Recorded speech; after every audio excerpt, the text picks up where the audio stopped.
आपको नाखून काटने का तरीका आता है? नहीं आता? जल्दी से मुझे फॉलो कीजिए और जानिए इस वीडियो में कि नाखून काटने का सुन्नत तरीका क्या है, इसके लिए कौन सा दिन बेहतर है और इसकी क्या क्या एहतियातें हैं। नाखून काटना फितरी सुन्नतों में से है। नबी करीम सल्लल्लाहु ताला अलैहि वसल्लम ने सफाई, तहारत यानी पाकीज़गी और फितरी सुन्नतों की बहुत ताकीद फरमाई है। नाखून काटने का सुन्नत तरीका ये है कि जिस तरह हम दुआ के लिए हाथ उठाते हैं, बिल्कुल इसी तरह सीधे हाथ की शहादत की उंगली से शुरू करके सीधे हाथ की छोटी उंगली तक और फिर उल्टे हाथ की छोटी उंगली से शुरू करते हुए हम उल्टे हाथ के अंगूठे तक नाखून काटेंगे और फिर आखिर में सीधे हाथ के अंगूठे के नाखून काट लेंगे। तो इस तरह सीधे हाथ से ही शुरू होकर सीधे हाथ पर खत्म होगा। इसी तरह पाँव के नाखून काटने का भी बेहतर तरीका ये है कि सीधे पाँव की छोटी उंगली से शुरू करके सीधे पाँव के अंगूठे तक और फिर उल्टे पाँव के अंगूठे से शुरू करके उल्टे पाँव की छोटी उंगली तक, यानी तरतीब वाइज ये नाखून हम काट लेंगे।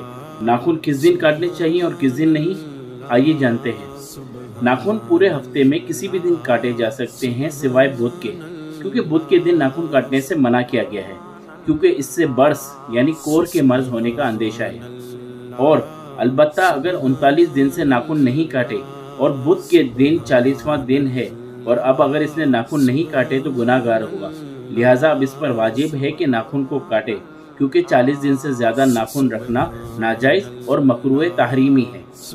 यही हुक्म कुर्बानी करने वाले पर भी है। नबी करीम सल्लल्लाहु अलैहि वसल्लम ने इरशाद फरमाया कि जो शख्स कुर्बानी का इरादा रखता हो तो उसे चाहिए कि जुल्हिज्जा के आगाज़ यानी चांद रात से लेकर कुर्बानी होने तक अपने जिस्म के किसी भी हिस्से से बाल को ना काटे, नाखून ना तरशवाए और ना ही जिस्म के किसी हिस्से से खाल को नोचे।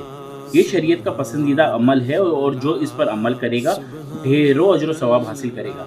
अलबत्ता अगर किसी ने नाखून काट लिए, बाल तरशवा लिए तो इससे इसकी कुर्बानी पर कोई फ़र्क नहीं पड़ेगा, लेकिन वह इन सवाब से महरूम रहेगा।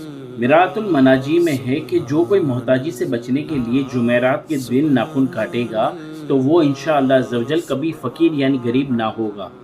जुमा के दिन नाखून काटना निहायत ही पसंदीदा और मुस्तहब अमल है। नबी करीम सल्लल्लाहु ताला अलैहि वसल्लम जुमा के दिन नमाज से पहले नाखून को काटते और मूँछों को तराशते थे। हज़रत हुमैद बिन अब्दुर्रहमान रिवायत करते हैं कि जो शख्स जुमा के दिन नाखून काटता है, अल्लाह ताला उससे बीमारी को निकाल कर शिफा दाखिल कर देता है। सुभान अल्लाह। और अब एहतियात। नाखून बाकायदगी से काटना सुन्नत है। नाखून 40 दिन से ज़्यादा छोड़ना मकरूह है। नाखून इतने ज़्यादा लंबे ना छोड़ें कि इसके अंदर मैल और गंदगी जमा हो। नाखून इतने अंदर तक ना काटें कि अंदर से गोश्त जख्मी हो जाए। नाखून दांतों से ना काटें और नाखून काटने के बाद उसे इधर उधर ना फेंकें।